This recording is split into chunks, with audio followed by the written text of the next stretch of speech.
이 격차의 문제를 이 대기업과 중소기업 금융시장에서 이야기하는 것이 특별한 의미가 있는 것이 최근 2015년에 우리의 한국의 금융 전체 총 공급과 수요 구조를 보면은 기업 입장에서만 본다면 기업의 저축이 이 기업의 총 투자액 GDP 대비와 맞먹습니다. 그렇게 보면은 총량에서 본다면 기업이 스스로 벌어서 분배하지 않고 유보한 돈만으로 기업의 투자 총액을 감당하고도 오히려 GDP 대비 한 0.23%포인트 남습니다. 그 이야기는 총량으로 보면 기업 전체에서 굳이 금융시장 가서 돈을 조달하지 않아도 최근 한 4, 5년간은 자체의 저축으로 자금을 충당할 수 있다는 아주 그 기묘한 현상이 벌어지고 있습니다. 그럼에도 불구하고 내부적으로 들어가면 대기업과 중소기업 간의 그 격차는 엄청난 구조가 되어 있는 것 같습니다. 결국은 경제가 발전하기 위해서는 기업에서의 투자 수요가 시장에서 원활하게 공급돼야 되는데 한국의 지금의 현실은 총량으로는 그렇지가 않은데 그 구조적으로는 매우 심각한 불평등한 구조가 있기 때문에 지금의 한국의 경제가 성장을 잠재력을 잃어가고 있는 상황에서 기존의 기업보다는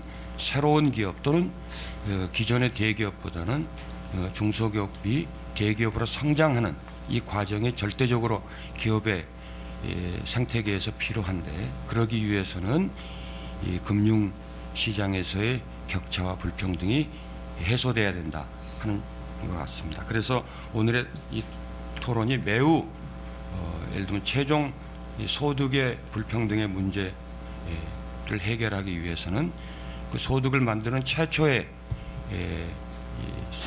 창출자인 기업에 있어서의 금융의 격차를 해소하는 것이 매우 중요한 경제 또 사회적 이슈다 이렇게 제가 말씀을 드리겠습니다. 오늘의 토론에 참여해 주신 이 발제자와 토론자분들은 사실은 저희가 이제 이런 그 보수 진보로 구분을 했는데 제가 이렇게 좌우 오랫동안 알고 또 존경했던 분들이 계신데 이걸 굳이 보수 진보라고 구분하기 좀 어렵겠다 그런 생각이 들기는 합니다. 그러나 이제 좀 더 그 시각을 좀 일정하게 각을 만들기 위해서 오늘 보수 측 발제자로 우리가 서울여자대학교 경제학과의 이종옥 교수님 제 왼쪽에 모셨습니다.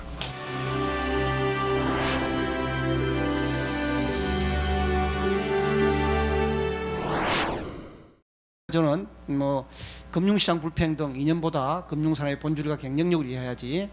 그런데 이 금융산업 본질에 대해서 과연 우리가 기초교육을 하고 있는가 하는 문제가 이제 부제가 되겠습니다. 자, 먼저 한번 가보면 저는 크게 나눠서 네 가지로 이야기를 드릴 텐데요. 금융기관 본질 자체가 합법적 차별화다. 그 다음에 그 합법적 차별을 하는 이유 가운데 하나가 이 금융기관 자체라는 건 스스로 위험 관리를 하기 때문에 그럴 수밖에 없다. 그런데 이제 그 리스크 매니저 하다 보면 느끼는 것은 금융시장에서의 시장의 실패 영역이 생각보다 상당히 큽니다. 이 자체가.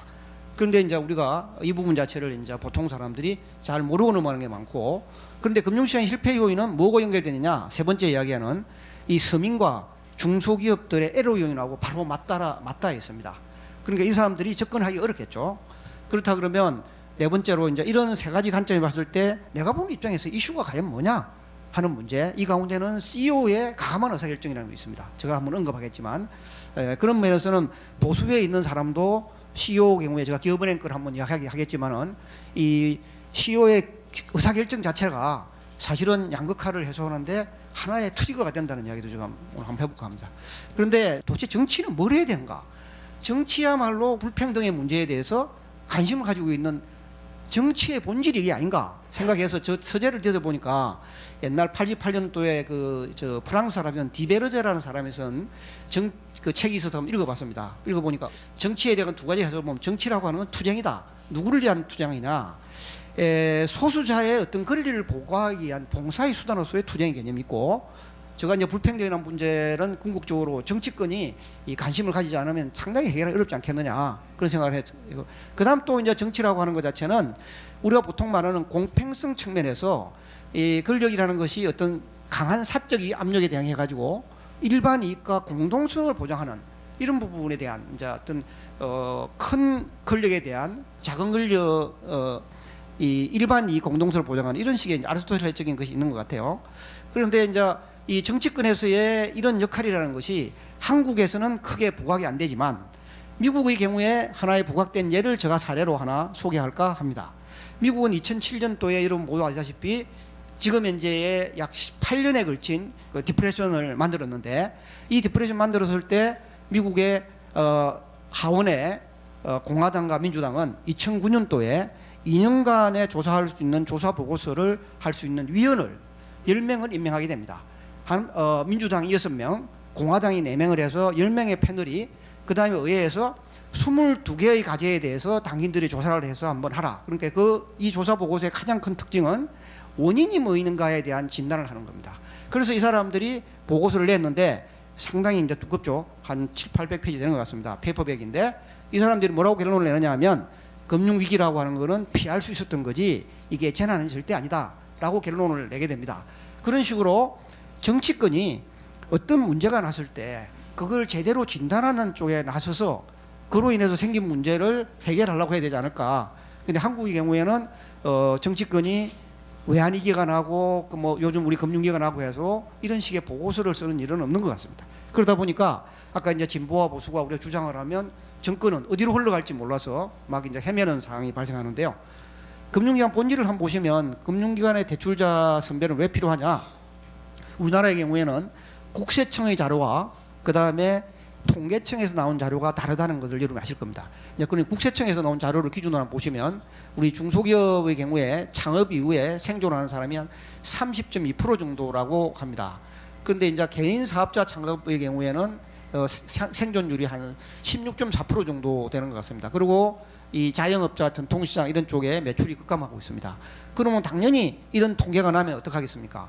중소기업에 대한 대출을 안 해줄 수밖에 없겠죠. 이런 안 해준다는 것은 중소기업의 금융시장 접근이 안 좋아질 수밖에 없는 거죠. 그러면 금융의 본질을 한번 들어가 보면 금융시장이라는 것은 자금의 잉여 주체가 있고 장업의 부족 주체가 있으면 이 자금 잉여 주체가 부족 주체로 흘러갈 수 있는 길은 두 가지 아니겠습니까? 하나는 아까 말씀하신 간접금융이라는 것이 있고 직접금융이 있을 겁니다. 그러면 이 사람들이 이렇게 줄 때 이게 스크리닝 하지 않겠습니까? 이 스크리닝 하면서 어떤 문제 생기느냐? 금융 접근이 가능한 인구와 법인이 있고 금융 접근이 불가능한 인구와 법인이 있습니다. 그럼 여기서 어떤 문제 생기느냐? 금융 접근 가능한 인구와 법인의 경우에는 신용 등급별로 금리 차등을 하고 그 다음에 접근이 안 된 사람이 있지 않겠습니까? 그렇다 그러면 오늘 이야기 가운데 금융 불평등의 금융 접근은 두 가지로 이야기할 수 있다. 신용 등급별 금리 차별화에 있어서의 양극화와 그 다음에 개인과 서민 기업 가운데 금융시장에 접근이 안 되는 사람의 이야기, 이 두 가지의 격차가 있지 않겠느냐 하는 게 우리 금융 관련된 기본 이론에서부터 우리가 유추할 수 있는 두 가지 같습니다. 그러면 우리가 기본적으로 금융 거래를 하는 사람은 신용 등급에 의해서 평가를 받는다는 걸 알고 있습니다. 근본적으로 투자 등급에 있는 사람만이 일단 금융시장 접근이 가능하다라고 여러분 다 배우시잖아요. 그러니까 이 자체에서 양극화가 생길 수밖에 없는 거죠. 이쪽 사람이. 그럼 이 사람들은 금융시장 접근 못하면 어떻게 할 것이냐? 이제 이거를 갖다가 한마디로 말해서 이 영역에 있는 사람은 금융시장에서의 시장의 실패입니다. 시장은 재원 배분을 못한다는 거죠. 자, 그 다음에 또 보시면 이거 뭐 국내만 그러냐? 해외도 마찬가지다. 해외 우리 국제금융을 보시면 위험 프리미엄이라고 있는데 한번 보시면 말이죠. 이를테면 여기 7.88 정도 되는 사람은 인도네시아입니다. 인도네시아 같은 경우에는 시장에 있는 기본금리보다 이만큼 많은 페널티 금리를 내야만이 국제금융시장에 접근하지 않나요? 지금 올해 이제 BC카드가 인도네시아에 진출을 하는데 제가 인도네시아 중소기업 학회 일로 갔더니 저 카드를 가지고 가는데 보니까 이 카드 길을 긁는 개가 6개가 있더라고. 불안해가지고 따라갔어요. 이 6번 걸 가지고 보니까는 하나만 걷기는 걷던데 이제 인도네시아가 그 정도로 되면 이제 7.88%고 반면에 또 이쪽에 보시면 우리 레바논 같은 데는 13.5%. 이게 이제 국제금융시장에서도 신용등급에 따라 차별화가 이제 심하다고 할 수 있습니다. 그 다음에 우리가 또 보시면 현실적인 이야기인데 이게 한번 보시면은 의사, 변호사 전문직입니다. 잘 사는 사람일수록 대출금리가 5.9로 낮습니다. 반면에 단순 11.8%고 12.9%인데 오늘 여기 사회를 보고 있는 우리 장하성 선생님하고 저하고 마이너스 대출의 금리 차이가 있습니다. 여러분 얼마쯤 날 것 같습니까? 고려대학교 선생님들이 마이너스 대출하거나 서강대학이나 연대 교수가 마이너스 대출하면 저보다 이런 분들이 0.6에서 약 1%의 금리가 쌉니다. 저도 지금 이제 금융시장에서의 불평등을 받고 있는 사람입니다. 제가. 그런데 이분들은 뭐냐 하면 이미 진보지만 실제로 사회가 주는 보수를 누리고 있기 때문에 그 차이를 모릅니다. 근데 저는 물어봅니다. 우리 교수들 보고 고대 교수님, 야, 너 마이너스 대출 얼마 하노? 일단은 너무 적기 때문에 관심이 없어요. 그러니까 제가 집요하게 물어봐요. 너 다음 달에 만나면 가르치라고 하면 주고 차이가 있어요. 여기 영선 교수님은 저보다 훨씬 더 쌀 겁니다. 그럼 내가 싸야 되는 거지. 여러분 생각해보면 누가 싸야겠습니까? 세상이 그리 흘러간다고요. 이게 그래서 제 서울여대 재직할 때 가장 큰 목표가 언제 내가 마이너스 통장을 벗어나느냐예요. 그래서 55세 정도에 벗어나서 얼마나 내가 정말 마이너스 금리 안 내는 거에 대해서 금융시장 불평등을 내 스스로 벗어나게 돼서 얼마나 기뻐했는지 모릅니다. 제가 그때 그 정도로 여기 지금 있지만 얼마나 불평합니까? 뭐 이 사람이 5.9% 이 사람 배를 내잖아요. 그 다음에 또 보시면은 또 금융상품 경우도 지수 연동하는 사람이 또 마찬가지로 VIP실로 가고 나는 그냥 번호표 뽑아가지고 기다리다 가고 말이지. 세상에 금융시장에 가보면 말이 불평등이 뭐 말이 아니잖아요. 실제로. 예. 자, 그런 식으로 이제 우리가 이야기할 수 있고 또 중소기업에 가보면은 이건 너무나 이제 유명한 그 이론인데 이게 이제 기대 수익률이 아무래도 이제 위험이 적으니까 대기업의 이자율이 중소기업 이자율보다 낮습니다. 그리고 중소기업에 하다 보면 이게 이제 결국 이거는 서민이나 그 다음에 위험이 높은 사람은 높은 금리를 낼 수밖에 없는 거죠. 지금 그래서 이게 이제 유명한 이제 스틸리츠 와이스의 크레딧 레셔닝 모델이지 않겠습니까? 여기에서도 이미 이제 불평등할 수밖에 없다. 이런 이야기가 이제 나오는 거죠. 그러면 우리나라에서 신용 등급에 대해 차별화와 금융시장에서의 접근이 어려운 사람을 실제로 통계를 내면 얼마쯤 되겠느냐. 이제 이게 K12 자료인데요. 한번 보시면 이 전체가 지금 2013년도 기준으로 해서 한 우리 금융 거래할 수 있는 사람이 4,200만 정도 되는 거죠. 그 가운데서 6등급 이하에 있는 사람이 22.7% 정도 됩니다. 27% 정도 되면 이 사람들은 사실은 금융 접근이 쉽지 않은 사람이죠. 이 가운데 아까 1.20% 10등급은 아예 금융시장 근처도 못 가는 사람들이죠. 이 중소서민금융이 어려운 이 가운데는 이 6등급, 7등급, 8등급, 9등급, 10등급에 속한 사람들이 사연이 다 다르다는 거예요. 그러니까 이게 중소서민금융에 와보면 각 등급에 대한 사연이 달라가지고 이 자체가 복잡할 수밖에 없어요. 그런데 우리나라에서는 서민금융하고 중소기업 금융상품이 몇 개 정도 될까? 여러분 언제 한번 세알려 봤다 생각하십니까? 김대중 정부 때 중소기업 특별위원회가 만들어져 가지고 도대체 이게 중소기업 정책장에 몇 개가 되냐라는 것을 특별위원회에 세알려 봤어요. 어떻게 세알립니까? 중소기업청이 청 단위이기 때문에 부보고 당신들 중소기업 정책자가 뭐 있으면 안 가르쳐줘요. 그래서 할 수 없이 이 특별위원회에서 예산서를 보고 세알려 봤어요. 그랬더니 정말 그게 1,000개 가까이 나오는 거예요. 그리고 오늘 근데 우리 이야기하려고 하는 것은 그 가운데 일부분밖에 안 되는 거죠, 이게. 자, 그러면 소득 분포상으로 보시면 이게 이제 10분위가 잘 사는 사람이고 여기에 이제 10분위 잘 사는 사람 못 사는 사람이 이제 이쪽인데 1인당 국민소득이 올라가지만 그러므로 인해 가지고 못 사는 사람들의 경우에도 분명히 뭐냐 하면 과거보다 훨씬 잘 살죠. 그렇지만 이제 빈부의 격차는 훨씬 더 커집니다. 이게 국민소득 분포가 이래 가 있기 때문에 이게 뭐 어떻게 전 세계적으로 마찬가지지 않나요? 이게 뭐 그 공산주의도 똑같다 그래요. 이게 보면 자, 그런 상황에서 이제 대출하는데 위험관리 살펴보시면 현재 우리나라의 금융에 대해서 정부 당국이 이해하고 있는 이게 모형입니다. 이게 이제 정부에서 어떻게 생각하느냐? 일반 금융이라고 하는 것 자체는 이런 식으로 은행과 창호금융, 여전회사, 저축은행, 대부업계인데 이게 이제 그냥 단순하게 정부 당국에서는 등급별로 나와 있는데 여러분들 5 내지 9등급이라고 저축은행 가면 빌려줍니까? 안 빌려줍니다. 못 빌립니다. 그 다음에 뭐냐 하면 4 내지 7등급이라고 여전사 빌려줍니까? 그렇지는 않죠. 카드 발급해야 되니까. 상호금융 가서 6등급 빌리는 결코 쉽지는 않습니다. 이런 식으로 우리가 이렇게 일반 금융을 등급별로 나눌 수는 있지만 그게 절대적으로 금융시장 접근을 판단하는 기준은 아니죠. 그래서 이제 서민금융을 봐보면 이게 서민금융 가운데 금융 접근이 어려운 사람들을 위한 서문 우대 금융 자체의 지원 방식이 여기에 이제 나와 있는 건데요. 지원 방식이 이 지원 방식 자체가 이제 상당히 다르죠. 은행도 있고 상호금융도 있고 그다음에 미소금융하고 이 햇살론하고 미소금융은 우리 저 MB 정부 때 기업 프렌들이 하다가 하도 역풍을 안 맞아가지고 만들어낸 상품 가운데 하나인데요.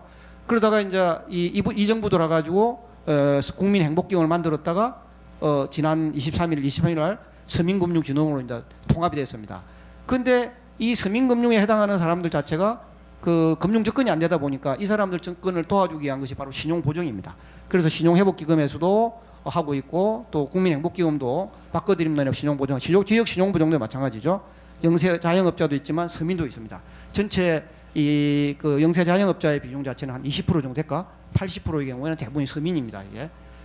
자 그러면 우리나라는 어떻게 노력했느냐? 한국은 상당히 여기서 말하는 애로 요인을 노력하려고 한국의 중소기업 그 금융의 역사가 잘 발달해 갑니다. 그러니까 이제 저 MB 정부 때 정말 내가 한마디 하고 싶은데 정책금융공사를 MB 정부 때 출범시키려고 해가지고 이렇게 왔습니다. 그러다 박근혜 정부가 딱 들어오면서 한원이 됐습니다. 그때 할 때가 이제 KFW인데 제가 이제 저거에 반대를 했어요. 하지 마라. 우리나라 제조업이 당신이 생각보다 훨씬 더 취약하다. 만약에 우리나라가 이런 식으로 가보면 대우조선이나 이런 게 흔들리면 이거 구제할 수 있는 방법이 없다. 가면 안 된다 그랬어요. 거기를 그냥 저는 찍혀가지고서 말도 못했는데 결국 뭐냐? 박근혜 정부 때 다시 돌아왔어요. 돌아오면서 구정적 터져. 어느 신문도 저렇게 하면서 왜 저런 정책에 실패를 했는가에 대해서 보고서나 분석한 게 한 명도 없어요.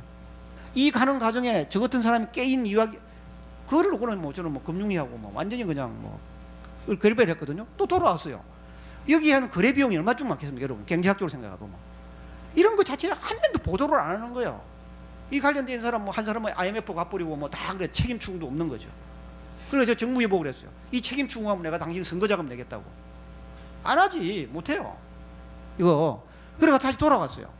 이게 근데 지금 현재 이거는 뭐냐 하면 왼쪽에 있는 거나 오른쪽에 있는 거나 이 전체는 한국은행이 중소기업 금융을 이해하고 있는 체계입니다. 홈페이지에 있는 겁니다. 그러면 한국은행에서 이게 전부 다가 이제 총액 한도 대출하는데 사실은 한국은행의 주도가 된 중소기업 대출은 중소기업 대출 의무비율이라고는 1965년도 상품부터 1994년도에 나는 출자 한도 총액까지 두 개가 있는 거예요. 제가 여러 개를 보여드릴 텐데 이게 한국은행이 생각하고 있는 중소기업 금융 체계입니다. 여러분 이 그림 좋아하십니까? 자, 그 다음에 제가 한번 보여드리겠습니다. 이거는 뭐냐 하면 중소기업 특별위원회가 생기면서 도대체 중소기업 정책장이 몇 개가 되느냐를 하면서 산업연구원에 있는 조영삼 박사랑 특별위원회에서 만든 거예요.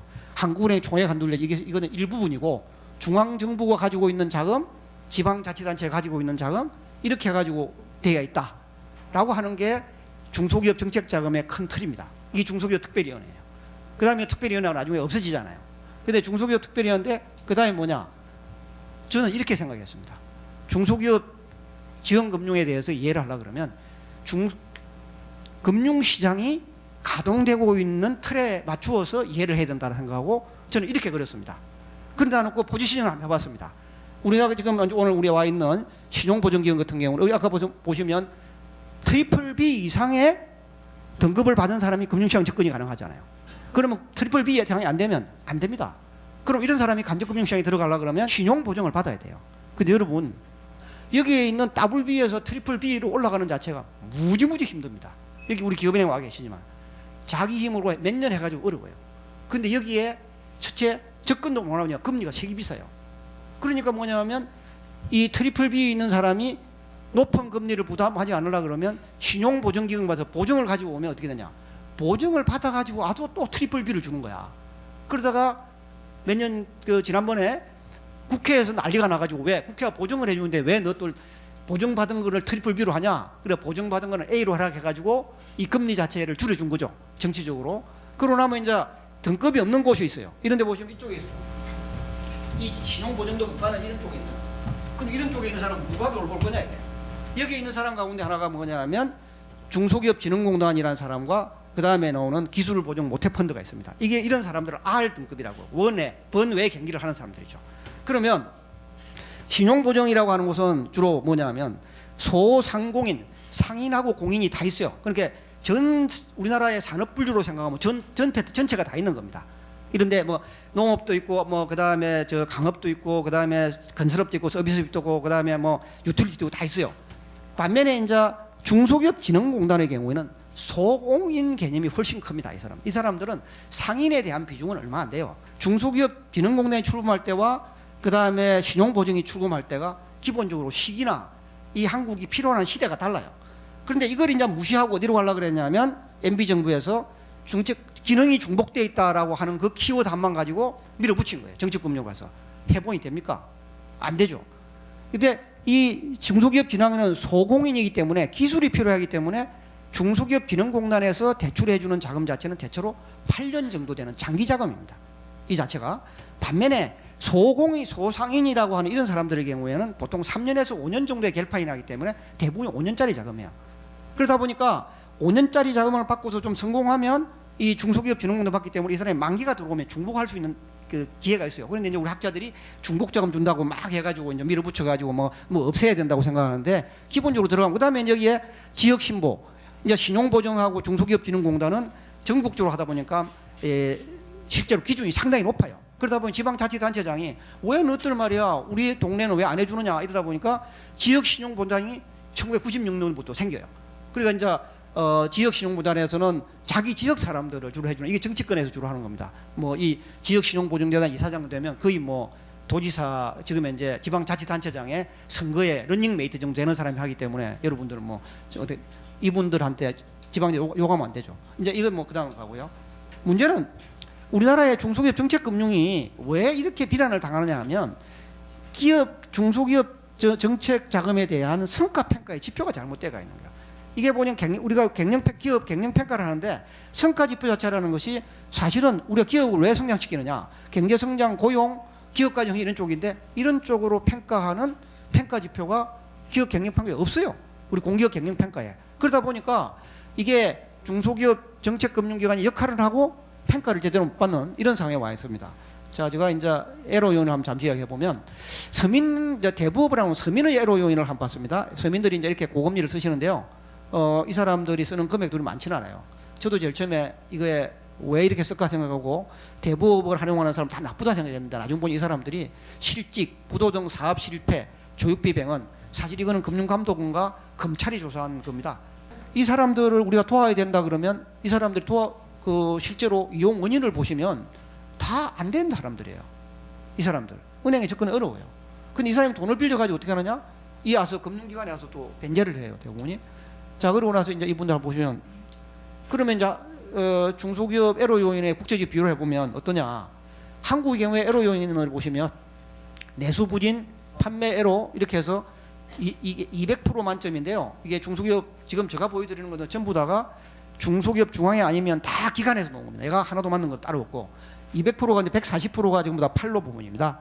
여기 보시면 중소기업 그 업체 간 경쟁도 이게 한 40% 나와요. 나머지는 이제 뭐 그 인건비 이런 거는 상당히 마이너 요인이고요. 반면에 또 보시면 이게 벤처 에로 요인인데 이 벤처도 벤처협회에서 나온 겁니다. 벤처 에로도 보면 대부분이 가장 큰 에로 요인이 팔로가 제일 심각하죠. 그 다음에 이제 한번 보시면 이렇게 물으면은 금융 비용이 가장 크게 나와요. 그런데 이제 또 중소기업자들에게 물어보면 너 요즘에 왜 의욕이 없냐 물으면 아니 뭐 기업하는 사람을 자꾸 사람들이 도둑놈으로 생각하지 않냐 이런 부분을 하고 한국 같은 경우에는 한번 실패하면 올라설 수 있는 방법이 없다 이런 이야기도 하고요. 그런데 미국 중소기업 애로인을 한번 이거 미국 중소기업 애로인은 어디 살 것 같습니까? 미국 FRB가 합니다. 왜 하느냐? 미국 의회가 FRB에게 법으로 이걸 하라고 강요를 했어요. 5년마다 해야 돼요. 사실 미국의 중소기업의 금융 애로 요인은 금융 상태는 FRB 자료가 제일 정확합니다. 이걸 가지고 논문을 많이 쓰죠. 이쪽에 보시면 여러분 재밌는 것은 여기는 노동의 질이 이 노동의 질 자체가 제일 중요한 요소가 안 되나요? 우리나라 중소기업을 이해하는 거와 미국 중소기업 관련된 걸 서로 다르게 보셔야 되는데 일본은 왜 또 기업 도산이 뭘까? 판매 부진이에요. 이 사람 그럼 뭐냐? 판매만 잘 되면 중소기업 이 금융 접근 자체가 결코 어렵지 않다는 거예요. 우리나라도 마찬가지지만 그러면 이제 불평등 이슈는 뭐냐? 이게 대한 논란이 상당히 많을 수 있는데 그 서민 중소기업 금융시장이라고 하는 것은 신용 등급에 의해서 금융 접근 가능성과 대출이자 결정된다는 것을 좀 우리 스스로 좀 이해할 필요가 있다. 금융 접근하려면 신용 등급을 높여야 된다. 이런 거에 대한 이해가 좀 돼야 되는데 이거에 대한 이해가 우리나라가 너무 없는 것 같다 이거죠. 그런데 중소기업 중앙회가 참 웃기는 것은 중소기업 중앙회가 중소기업 어렵다 그러면 그 자료를 누가 봅니까? 금융기관이 봅니다. 금융기관이 보면 아 대출해주면 안 되겠구나. 이런 이제 또 이해상충이 문제 생기죠. 더구나 우리나라 중소기업들 어려운 이유 가운데는 이 중소기업들의 이제 판로가 문제인데요. 판로가 안 되니까 금융의 애로움이 있을 수밖에 없어요. 이 문제를 해결하지 않으면 상당히 어렵겠죠. 그 다음에 이제 또 하나는 뭐냐면 우리나라의 그 중소서민금융에 관련된 제도는 잘 때가 있는데 이 어떤 구가 잘 때가 있어요. 근데 성과 평가 지표가 제대로 안 돼가 있기 때문에 이게 그 기관에 종사하는 사람과 나중 평가 자체에 괴리성이 있다. 그래서 이거에 대해서 정치권과 정부가 좀 더 긴밀한 협력을 해서 이 평가를 잘 하게끔 이렇게 할 필요가 있다는 거죠. 그 다음에 이제 신용 등급이 이루어지기 때문에 신용 등급을 잘 쌓아갈 수 있는 인큐베이터 기능이 필요한데 한국에서는 이 인큐베이터 기능 자체가 금융기관을 평가할 때 전혀 고려가 안 돼요. 이런 것 자체가. 그래서 이게 한번 보시면 이제 인큐베이터 기능 자체라는 게 7등급에서 10등급인데 어떻게 하겠습니까? 금융 불평등 해소를 위한 신용 평가 등급 개선 인큐베이터 기능이거든요. 근데 이 인큐베이터 기능을 누가 해야 되느냐 이거야. 정말 미국에서는 이런 연구를 많이 하는 것이 사회학자들이 많이 하더라고요. 저도 이 관련된 이야기는 어디에 봤느냐? 기브 앤 테이크라고 하는 소시올로지 책을 통해서 훨씬 많이 봅니다. 근데 우리나라에는 이런 부분에 대한 연구가 없어요. 이 자체가. 그래서 이런 연구도 좀 활성화할 필요가 있는 것 같고요. 그러면 실제로 이제 이게 우리나라의 금융인데 그래서 이를테면 이런 부분을 우리가 어떻게 다시 한번 삽입해 넣을 거냐? 외환위기 때도 모든 산업에 대해서 막 모든 것은 그냥 부채 비율로 일괄 적용해 버리는데 지금 우리나라 같은 경우도 이 인큐베이팅이 안 되는 가장 큰 이유는 모든 금융 감독 규제를 보시면 카멜 등급으로 싹 밀어버립니다. 카멜 등급으로. 그러니까 관계금융이라는 것 자체가 일어날 수가 없는 상황이 와 있는 거죠. 그 다음에 이제 왜 관계금융이라는 결국 뭐냐? 수요자에 맞는 정책을 쳐야 되는데 그게 잘 안 된다는 겁니다. 그 다음에 이제 네 번째 이야기가 금융 불평등이라고 하는 부분이 실체를 파악해서 이 사람들을 더 낮게 만들라고 노력이 있으면 이 사람이 금융 정치적 포퓰리즘에 쉽게 이 접목이 안 될 텐데 우리가 지금 이제 항상 보면 금융조건 대상자들에게 그 방치를 한단 말이죠. 방치를 했을 때 이 비용이 뭔가를 생각해 봐야 됩니다. 그렇다 그러면 지금 이제 이 사람들에게 정치 포퓰리즘이 할 게 아니라 이 사람들이 노후를 이런 식으로 부담 안 주게 하게끔 인센티브 시스템을 만들어가는 것도 중요하다. 그 다음에 이제 이슈 관련해서 지배구조 개선. 이를테면 금융 불평등 관련된 문제를 해소해 가고 있는 정책금융기관이나 그 다음에 이제 아까 인큐베이터 역할하는 상호금융 이런 쪽에 지배구조가 잘 작동을 해야 된다. 이를테면 제가 하나 예를 들어 보면 기업은행이 중소기업에 대한 이제 대출해 주는 기관이었어요. 근데 이 기업은행의 경우에 모 사장님이 아예 중소기업과 거래하는 고객에 대해서 금리를 캡을 세워버렸어요. 왜? 두 자릿수가 안 된다고. 그러다가 두 자릿수가 한 자리 내려가 본 거예요. 그럼 누가 합니까? 이거는 지배구조상의 좋은 경영자, 공감하는 경영을 가지고 한 번에 해결해 버린 겁니다. 맞죠? 캡을 세워가지고 그냥 두 자리 금리 자체를 하나 내려버렸어요. 그래 그분이 다른 시중은행한테 욕을 무지 들었다니까. 내가 그래 물어봤어요. 어떻게 그 생각했냐? 자기는 대리 때부터 그 생각합니다. 내가 내한테 한번 은행장에 기회가 오면 그런 걸 한번 해봐야겠다 생각했다는 거죠. 그래서 이런 식의 지배구조 속에는 좋은 CEO라든지 이런 것이 이제 필요한데 우리나라 같은 경우는 너무 이런 것이 남북 문제나 금융불평등 문제가 정치 공략이 안 돼야 된다. 지속적으로 이렇게 되는 게 참 중요하고 그 다음에 이제 마지막으로 뭐냐면 우리 신용관리라고 하는 기본 지식을 초중 고등학교 통해서 국민에게 이게 얼마나 행복한 삶을 보장하는가를 좀 가르칠 필요가 있고 그 다음에 미국의 중소기업 애로 요인은 미국의 정치뿐만 아니라 FRB의 금융정책에서도 아주 중요한 요소가 된다. 그런데 우리는 금통이나 이런 쪽에서 중소기업 애로 요인 자체가 전혀 고려되지 않죠. 이게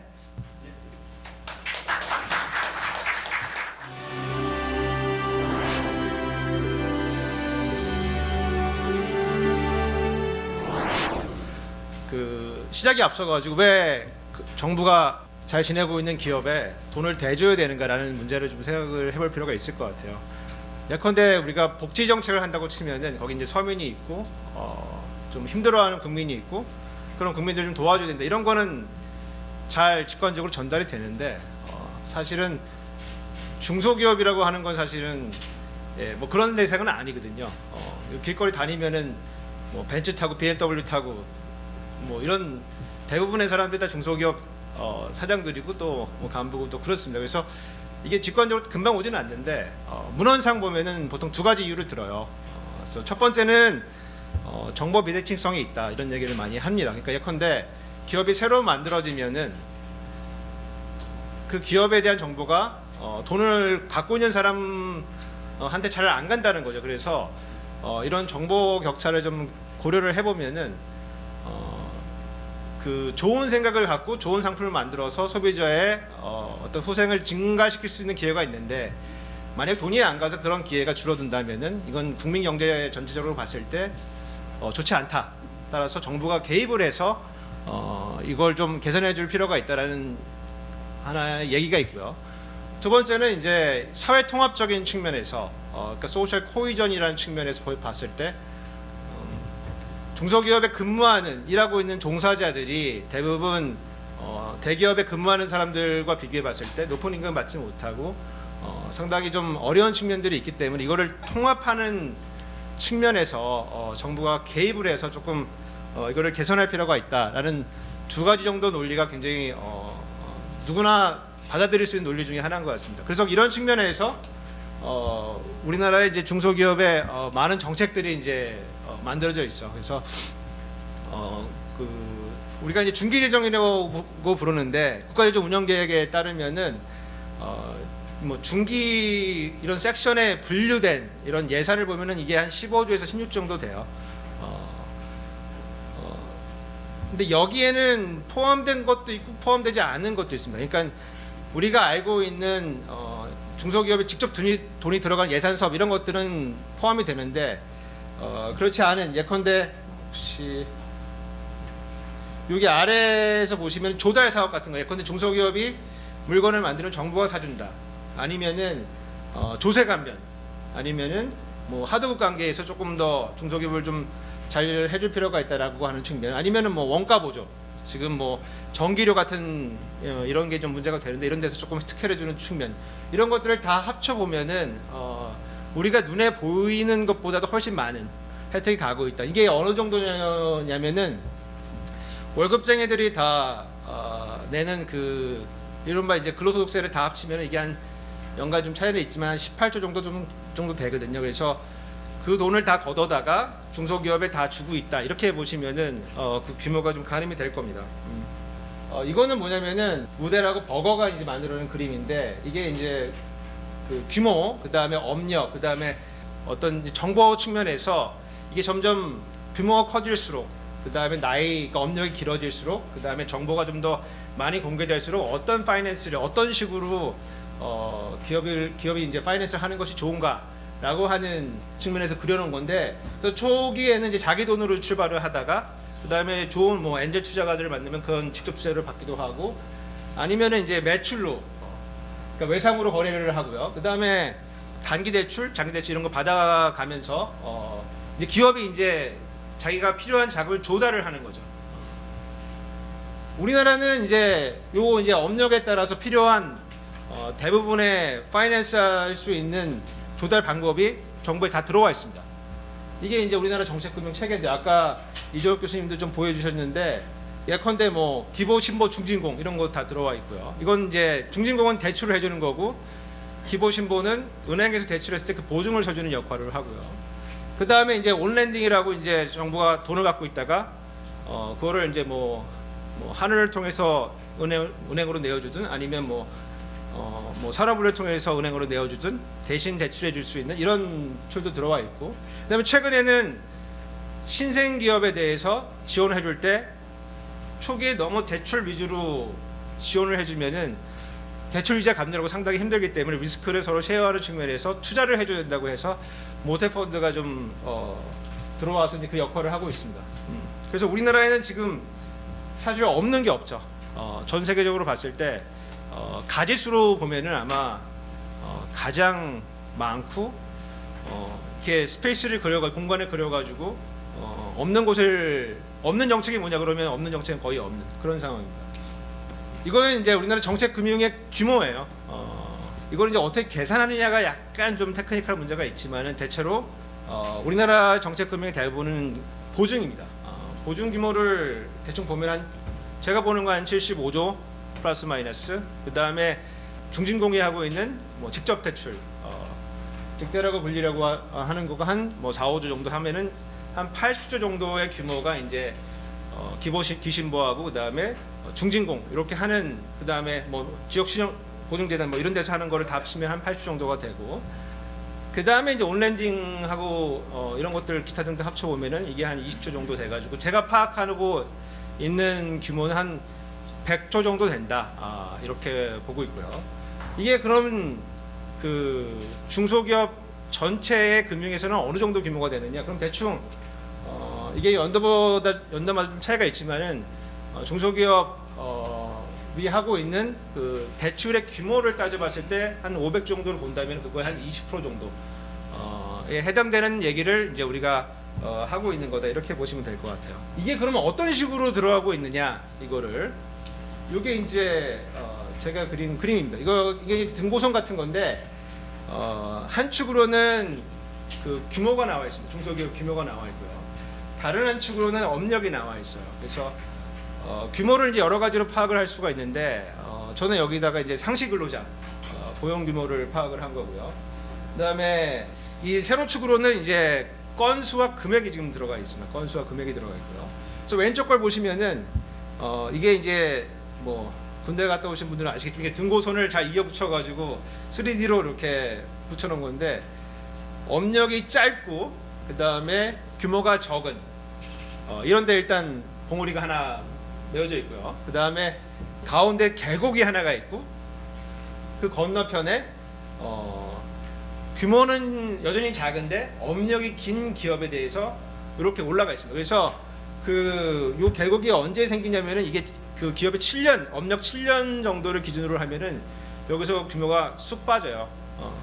요 앞에서 봉우리가 하나 생기는 이유는 이건 정책적인 이유입니다. 그래서 업력 초기 기업에 지원을 하라는 정책적인 목표들이 있기 때문에 거기다 돈을 집어넣고요. 그럼 7년 정도가 되는 기업은 어떤 기업이냐? 7년 정도 되는 기업은 이제 진짜 사업을 하려고 하는 거죠. 그러니까 처음에 그 좋은 아이디어를 가지고 이제 뭐 사업을 시작을 해가지고 한번 시제품도 내고 실패를 하고 이제 그 다음 두 번째 사업을 이제 시작을 하려고 하는 게 한 6, 7년 정도 되는 그런 기업인데 진짜 위험한 기업이죠. 진짜 내가 진짜 한번 해보겠다. 이제 사업도 좀 키우고 그럴 때 이제 지원이 이제 빠지게 되는 거고요. 이렇게 빠지게 되는 이유는 뭐냐면은 앞에 기업이 너무 위험하기 때문에 그래요. 앞에 초기 기업들이 위험하기 때문에 기관 입장에서는 이거를 포트폴리오를 구성할 수밖에 없습니다. 왜냐하면 이게 이제 정책금융기관이라고 하는 게 공적인 기관이기 때문에 자기가 뭐 한번 그 뭐 대출이나 보증을 하고 넘어가는 게 아니고 몇 년 있으면은 정부가 이제 평가하겠다고 들어오거든요. 들어와서 니네 퍼포먼스가 어떠냐, 뭐 재무 건전성이 어떠냐, 뭐 지원한 기업이 뭐 성과가 어떠냐 이런 것들을 물어보기 때문에 좀 안전 자산에 좀 이거를 좀 둘 필요가 두어야 될 필요가 있습니다. 그래서 제가 봤을 때는 앞에 모이고 그 다음에 실질적으로 필요한 7년 기업에서 빠지고 그 다음에 업력이 긴 기업에 많이 지원이 되는 건수로 봤을 때도 그렇고 금액으로 봤을 때도 그렇습니다. 다음 그림을 좀 보여드릴게요. 이거를 건당 금액으로 나눠보면 그림이 이렇게 바뀝니다. 이게 이제 재밌는 그림인데 저기서 이제 봉우리가 어디 생기냐면은 업력은 짧은데 300명 근처에서 저 봉우리가 생깁니다. 그래서 무슨 얘기냐면은 업력이 얼마 안 됐는데 규모가 이제 300명이 된 그 언저리에 있는 그런 기업들이 있는 거죠. 사실은 생각해보기 쉽지는 않은데 이런 건 이제 분산한 기업들입니다. 분사한 기업들이 정책금융에 와가지고 대출도 받고 그다음에 보증도 받고 그걸 이제 많이 받아가더라고요. 많이 금액으로 보면은. 그래서 우리나라의 그 정책금융이 이제 300명 기준으로 해서 상당히 재밌는 행동들이 지금 벌어지고 있는 거다. 이렇게 볼 수가 있고요.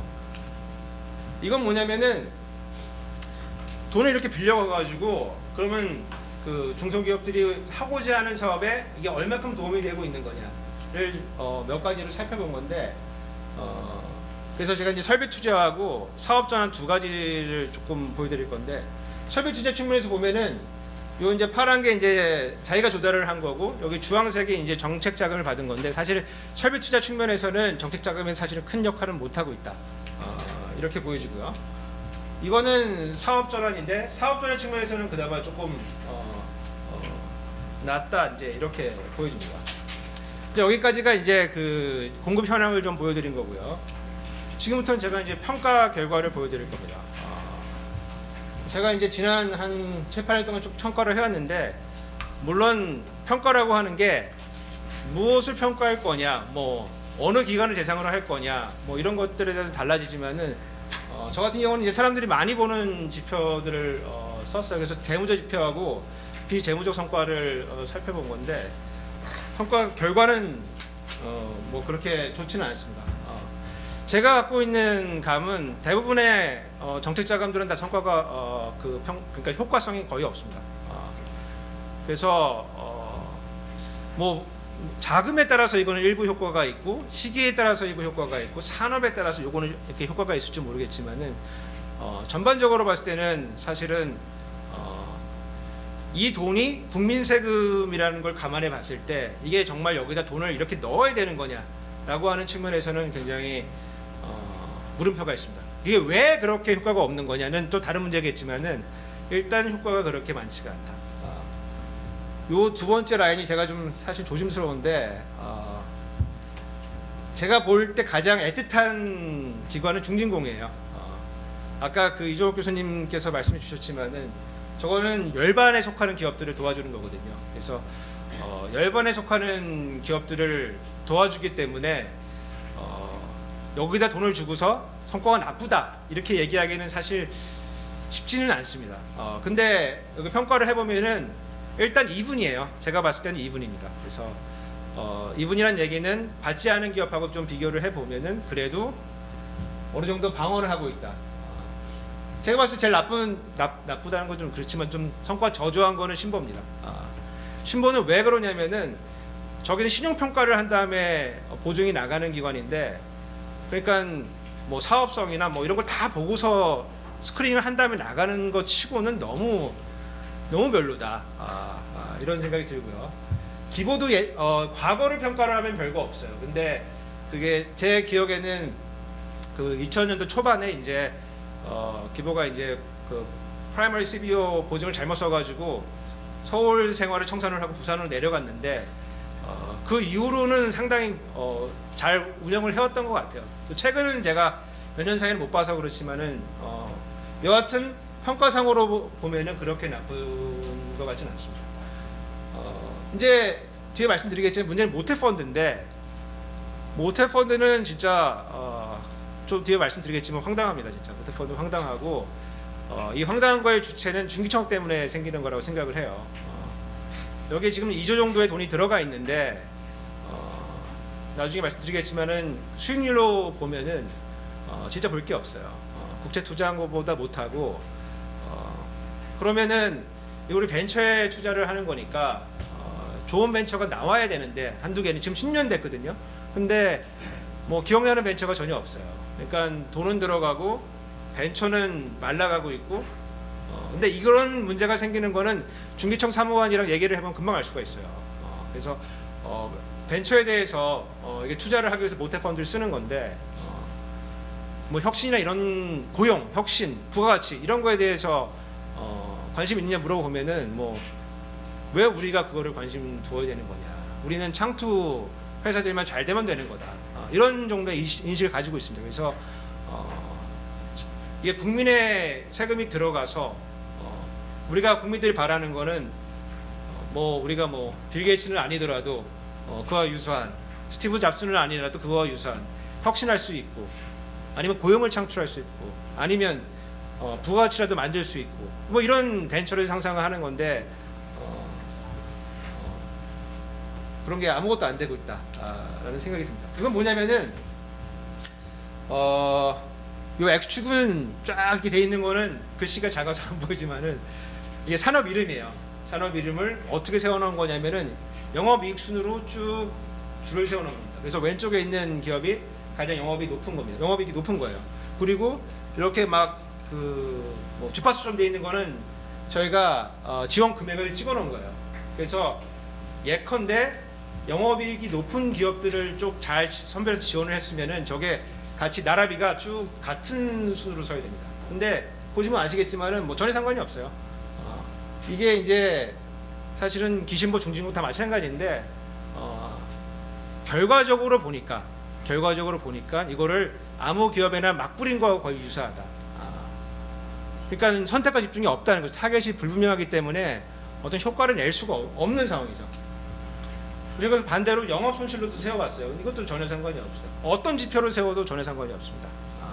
무슨 얘기냐면은 그 전에는 뭐 예컨대 뭐 녹색 성장을 지원할 수 있는 기업, 뭐 지금은 창조경제, 뭐 이런 식으로 쭉 바꿔가지만은 컨트롤 C, 컨트롤 V죠. 컨트롤 F를 누른 다음에 거기다 놓고 녹색 성장을 창조경제로 바꿔라. 뭐 그 정도 수준밖에 되지는 않는 거죠, 사실은. 그래서 어떤 패턴도 사실 찾기가 쉽지가 않다라고 하는 것이고요.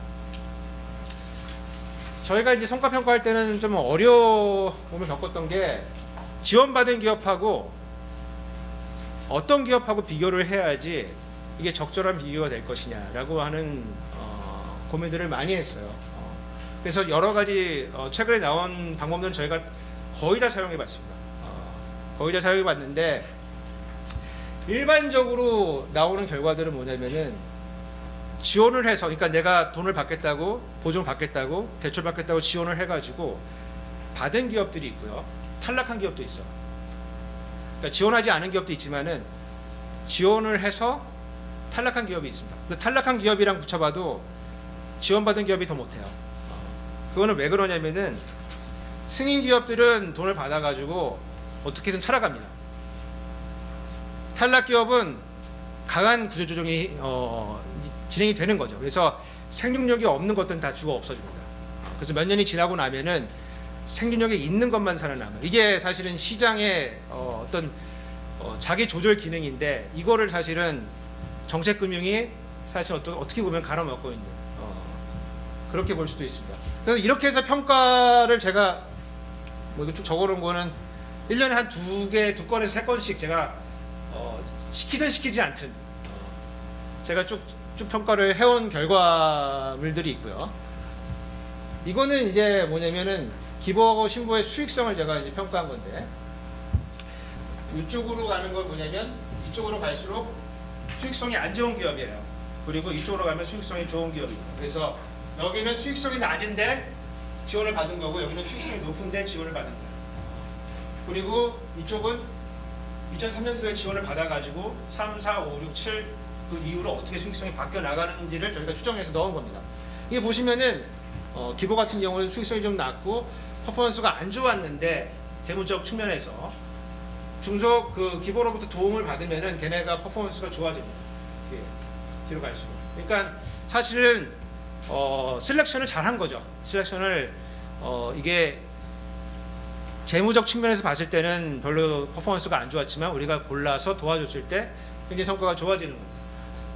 오른쪽은 뭐냐면 이쪽 그림을 제가 말씀드리는 건데, 이거는 뭐냐면 수익성이 좋았는데 기보해 온 기업들을 보증을 서주면은 걔는 시간이 지나면은 그 라이벌 기업하고 비교해 보면은 퍼포먼스가 떨어지는 거예요.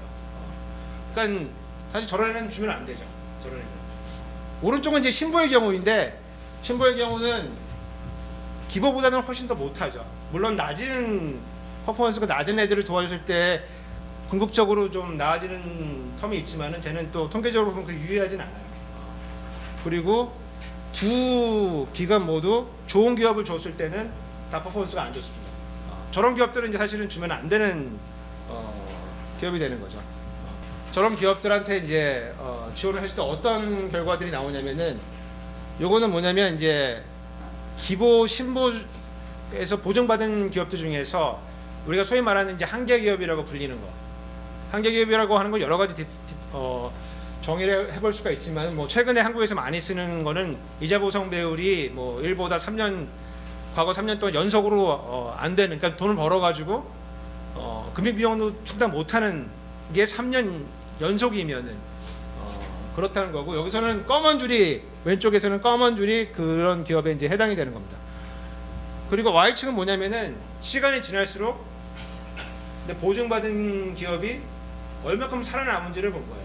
그래서 다른 타입의 기업들보다 한계 기업들이 죽죠. 무슨 얘기냐면은 여기 돈 주면 얘네는 돈 받고 죽는 거예요.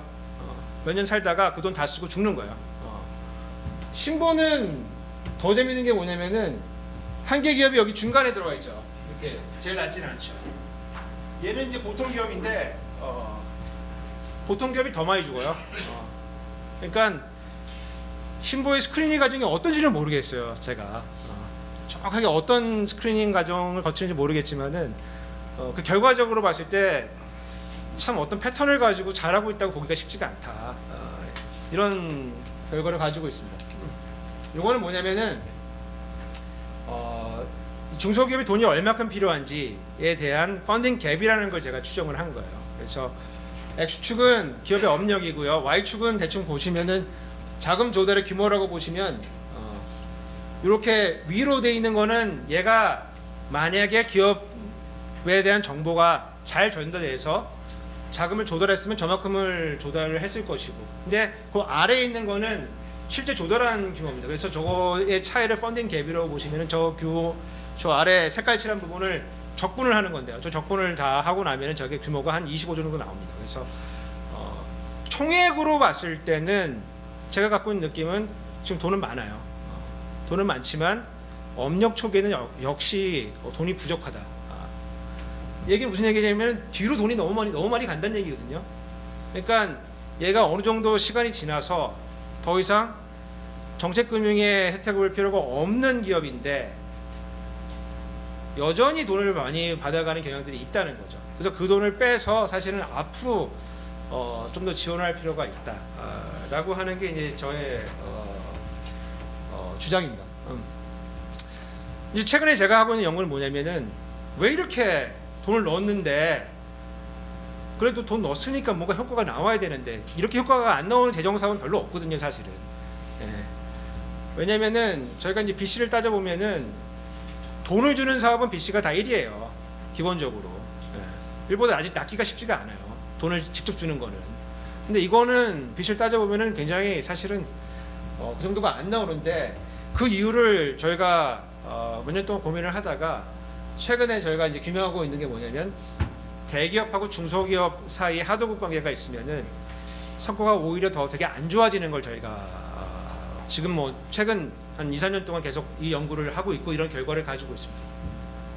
이거 왜 그러냐면은 중소기업이 이제 대기업과 하도급 관계에 있고, 그래서 정책 자금을 받으면은 규모는 굉장히 커져요. 그래서 투자도 하고 규모는 커지는데 단가 조정이 이루어지기 때문에 수익성으로 따져보면 수익성이 굉장히 안 좋습니다. 그거는 대기업과 하도급 관계를 갖고 있지 않는 기업들의 퍼포먼스하고 비교해 봤을 때 그렇다는 얘기입니다. 그걸 저희가 이제 명칭으로는 이제 뭐 3번 차분했다 이제 이렇게 저희가 표현을 하고 있는데, 여하튼 대기업하고 하도급 관계를 갖고 있는 중소기업에 정책 자금을 넣어주면은 그 돈이 빨려서 상당 부분 위로 올라오고 있는 걸로 저희가 간접 증거를 갖고 있어요. 간접이라고 하는 거는 제가 직접 물어본 건 아니에요. 근데 데이터로 봤을 때 그렇다, 이제 이런 말씀입니다. 아까도 말씀드렸는데 제가 좀 조심스러운 게 제가 그 지난 10년간 퍼포먼스, 모태펀드의 10년간 퍼포먼스를 계산을 해놓은 게 있는데 뭐 어디 공개하기가 좀 쉽지는 않습니다. 쉽지는 않지만 이게 한 2%가 안 돼요. 근데 명목으로 2%가 안 되기 때문에 실질로 따지면 마이너스입니다. 이게 이제 정부가 이제 이 돈을 가지고 모태펀드한테 돈을 주고 펀드라고 이걸 다시 창투해 줘서 매칭해 가지고 민간이랑 돈을 주라고, 이제 그래서 벤처 같은 걸 만들려고 하는 건데, 그리고 앞으로도 이 기능이 굉장히 중요할 것 같아요. 이 기능이 앞으로 한국 경제를 리드하기 위해서는 혁신 이런 게 되게 중요한데 그거에 이제 사실은 오아시스 같은 거가 될 건데 지금 10년 동안 이 해온 대로 이대로 가면 되는 거냐? 저는 안 된다고 보거든요.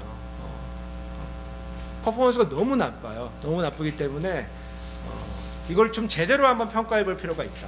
제대로. 지난 10년 동안 받지도 않았고 그 다음에 계속 받자고 주장을 해와도 계속 거부를 하고 있는 상황입니다. 스스로는 해요. 자기는 하는데 3자가 들어가서 객관적인 데이터를 놔두고 이거를 평가해 볼 필요가 있습니다. 이게 잘 되지 않으면은 창투 펀드는 잘 먹고 사는 창투사는 잘 먹고 사는데 벤처는 여전히 배가 고플 거예요. 그래서 이제 마지막으로 제가 생각하고 있는 정책 대안을 좀 말씀드려보면은 저는 이제 늘 1억 관리를 주장을 해왔고요. 지금 중기원의 DB가 좀 그 결과 만들어져 있습니다. 그래서 아주 어려운 작업들을 하고 계신 거는 제가 높이 사고요. 이거를 조금 더 통합적으로 좀 잘하면 좋겠다는 생각이 들고요. 그 다음에 저는 이제 졸업제를 좀 했으면 좋겠습니다. 졸업제라고 하는 게 지금 상태로는 기관도 사실 내보내기가 쉽지가 않거든요.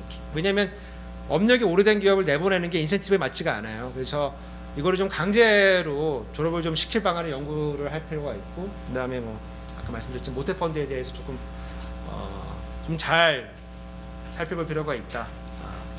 여기서 마치겠습니다. 감사합니다.